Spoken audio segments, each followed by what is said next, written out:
कि उनका है जुए सट्टे का काम बनाना। तो उन्होंने दहशत फैलानी थी बस्ती के अंदर कि हमें कोई टोके ना, क्योंकि जिस्म फरोशी का धंधा वे करते हैं, सट्टे का वे करते हैं, जुआ खिलाते हैं, बुक वे चलाते हैं, सारे गलत काम वहीं होते हैं। जो उनके सर्कल की वजह से ही हमारे जो बाल बच्चे हैं वो काम नहीं कर पा रहे, ना अपना कारोबार खोल। उनकी दहशत इतनी है, जब तक वो बाहर रहेंगे इतनी दहशत है कि ये लोग काम पे नहीं जा पा रहे। वो जो 5 आरोपी है मैन, वो तो अभी तक पकड़े नहीं गए हैं। प्रशासन से गुजारिश है उनको पकड़ा दिया जाए, और हमें धमकी भी मिलती है, और उसकी धमकी की भी हमने रिपोर्ट किशनपुरा चौकी में दे चुके हैं हम। नमस्कार, आप देख रहे हैं वॉइस ऑफ पानीपत और मैं आपके साथ सूरज शर्मा। फिलहाल ये तस्वीरें आप पानीपत के जिला सचिवालय से देख पा रहे हैं। जैसे कि कुछ समय पहले आपको एक खटीक बस्ती की खबर दिखाई थी, जिसमें कि हत्या का मामला जो है वो सामने आया था। एक सीसीटीवी भी वायरल हुआ था, जिसमें कि कुछ लोगों के द्वारा है युवक पर सिर पे लगातार जो चोट मारी जा रही थी, और इसके दौरान उसकी जो हत्या कर दी गई थी। फिलहाल पुलिस प्रशासन के द्वारा कुछ आरोपी है जो उसमें गिरफ्तार भी कर लिए गए थे, लेकिन आज परिवार के जो लोग हैं वो फिर से एसपी दरबार में आए हैं और एसपी साहब से मिलने आए हैं। इनसे जानेंगे आखिर क्या वजह रही है जिसकी वजह से इनको फिर दोबारा से आना पड़ा। पहले तो सर ये बताइए, जो उस दिन वाक्य हुआ था, क्या कुछ वाक्य था, किस बात को लेकर जो झगड़ा था? झगड़ा तो वो कुछ भी नहीं था, जुए सट्टे की बातों पे लेके भाई ये गलत काम करे धर्मशाला की दुकानों में आप, ये ठीक नहीं है। पहले भी उन्होंने 3-4 दफ़े वार कर चुके थे, उस पर छुरी छारी मार चुके थे, और हाथ भी तोड़ दिया था उसका, बाइक भी जला दी थी, सारा कुछ किया। फिर वो उसके बाद अभी इन्होंने ऐसा षड्यंत्र रचाया। पहले उन्होंने विजय बिट्टू और काकू मानू और उसका लड़का एक और दूसरा 2 लड़के उसके, और करण अर्जुन, इन्होंने फिर स्कीम बनाई। स्कीम बना के सुबह वो घर से बाहर निकलने लगा तो बोले आज हमारे बाप का ऑर्डर हो गया है, आज तेरे को ख़त्म कर देंगे।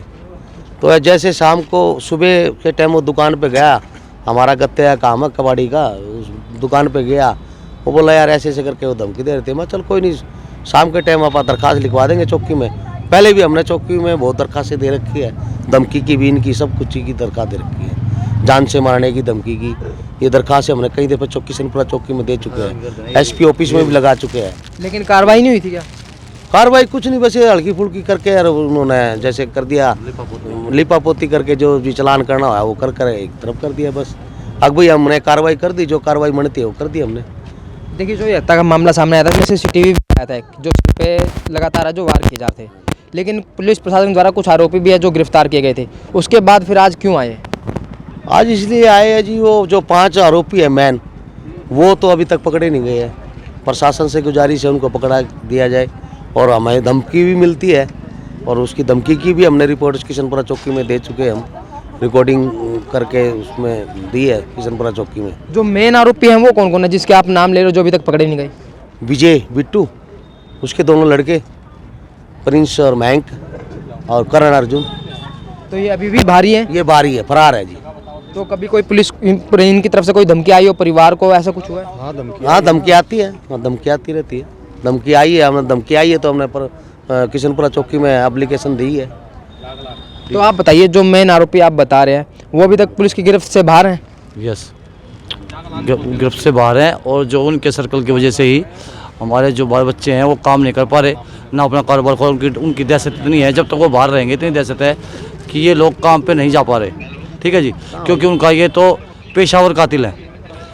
ये जब भी कोई कांड, अभी जमानत से 10-15 दिन पहले जमानत से बाहर आया। पहले किस मामले में जो अंदर गए थे? पहले मर्डर में गए थे, उससे पहले 307 में गए थे। इन्होंने 1.5 साल के अंदर 4 केस कर दिए हैं। ठीक है जी, ये कातिलाना हमला 2 बार इस लड़के पे पहले भी हुआ था, उसकी कंप्लेंट करी, 307 लगनी थी, तो कहने लगा हमारे हाथ में नहीं है, तो जज साहब लगाएंगे। वो हमने झगड़ा किया, सुनाई उनको, 2-4 बात जो लगाई, मतलब कुल मिलाकर लड़के के पीछे लगे हुए थे। ठीक है जी, और अब इनके दहशत के मोल से हम लोग अपना कारोबार नहीं कर पा रहे। बच्चे दहशत के मारे दुकान नहीं खोल पा रहे, ना ही अपना कोई ड्यूटी पे जा पा रहा है, कभी रास्ते में मार ना दे, इतना दहशत का माहौल है। ठीक है जी, आप कह रहे हो जो मेन लोग हैं वो अभी तक नहीं गिरफ्तार हुए हैं, लेकिन जो गिरफ्तार हुए हैं वो फिर कौन है? वे उनके शूटर हैं, चमचे हैं, उनके शूटर हैं, जिनके से वो सट्टे का व्यापार करवाते थे, उनको गलत दिशा देते थे। ठीक है, और हम गुजारिश करते हैं कि हमारे प्रशासन ने कहा था भाई इनकी धर्मशाला खाली करवा देंगे, तो धर्म की जगह है दुकान है वो खाली करवा दी जाएगी। अभी तक उन पर कोई खाली करवाई, ना ही कोई नोटिस भेजा गया। ठीक है जी, कहते हैं हम इसको सील करवा देंगे, ना ही कुछ हुआ अभी तक। ठीक है जी, हम तो जनाब से रिक्वेस्ट करते हैं कि भाई देखो, जो अपराधीगण हैं जो बाकी हम फालतू की सलाम ले रहे। जो अपराधीगण हैं उनको सही दिशा निर्देश से गिरफ्तार किया जाए और जिससे कि हमारे बच्चे कारोबार करें, अपना धंधा करें। भैया तो फिर प्रशासन ये चाहता है भाई हम भी उनके जैसे हो जाएं, तो फिर भाई वो हमारी मजबूरी हो जाएगी हमारी, तो ठीक है ना। क्योंकि मरता आदमी क्या नहीं करता, दर्द का नाम मर्द होता है, ठीक है ना। फिर हम भी यही करेंगे, लेकिन हम ये सोच रहे हैं हम अपने बच्चे पाल लें। तो आज एसपी साहब के पास आए हैं, क्या रिक्वेस्ट करना चाहेंगे, किस अपील को लेके आए हैं? बस यही चाहते हैं जो वे फरार हैं 5 अपराधी उनको पकड़ा जाए, उनके खिलाफ कार्रवाई करी जाए। क्योंकि हम काम नहीं कर सकते, हमारे बच्चे कहीं जा नहीं सकते डर के मारे, इतना डर का माहौल है बस्ती के अंदर। देखिए सीसीटीवी भी जो वायरल हुआ था कि सिर पे पहले चोट मारी गई है, हत्या की गई है, उसके बाद बता रहे थे कि मां घसीटा भी है। हाँ। तो ये मेन मनसा क्या थी जो मार के घसीटने वाली? ऐसे था कि उनका है जुए सट्टे का काम, रोब बनाना। तो उन्होंने दहशत फैलानी थी बस्ती के अंदर कि हमें कोई टोके ना। क्योंकि जिस्म फरोशी का धंधा वे करते हैं, सट्टे का वे करते हैं, जुआ के खिलाते हैं, बुक वे चलाते हैं, सारे गलत काम वहीं होते हैं। बस्ती की दुकानें हैं पंचायती, उन पर उन्होंने कब्जा कर रखा है। सिर्फ वो लड़का मना करता था विक्रम, उसको ही उन्होंने कह दिया था तेरे को जान से मार देंगे या तो चुप हो जा। वो 1-2 बार उनकी दरखास्त भी देखा, भाई यहाँ सट्टा होता, जुआ होता, यहाँ पे भाण बेटी लिगड़ती है, गंदी बातें करते हैं लोग, गाली गलौज करते हैं, दारू शराब के अड्डे बने रखे उन्होंने। लेकिन वो धर्मशाला की दुकानें आज तक खाली नहीं हुई। तो अभी भी वहीं उनका ये जो काम है हाँ, चल रहा अब भी वही है दुकानें उनकी, तो बंद है। लेकिन वे तो फरार है, दुकान तो बंद है, लेकिन आएंगे फिर खोल लेंगे। तो अब अपील क्या चाहते हैं आप? हम ये चाहते हैं कि उनको जल्द से जल्द गिरफ्तार किया जाए, शांति पैदा हो। तो मोहल्ले में देखिए शांति हो। जो पड़ोस के लोग हैं और जो परिवार के लोग हैं वो सभी यहाँ पर पहुंचे हैं। उनका कहना है कि जब से ये वाक़या है तो आसपास में जो दहशत का माहौल है वो भी बना हुआ है, जिसको लेकर जो इनका कहना है कि जो मेन आरोपी थे जो इसमें शामिल थे वो अभी तक गिरफ्तार नहीं हुए हैं। उनको लेकर जो आज ये आया है कि जो उनके मेन आरोपी हैं उन्हें गिरफ्तार किया जाए, और लगातार उनके द्वारा जो इनके परिवार को है धमकी भी दी जा रही है और इनको खतरा भी है, जिसको लेकर आज एसपी साहब से जो अपील लगाने के लिए आए हैं। तो अपील आपसे ये रहेगी वीडियो को जितना हो सके शेयर जरूर करें। वॉइस ऑफ पानीपत के लिए सूरज शर्मा की रिपोर्ट।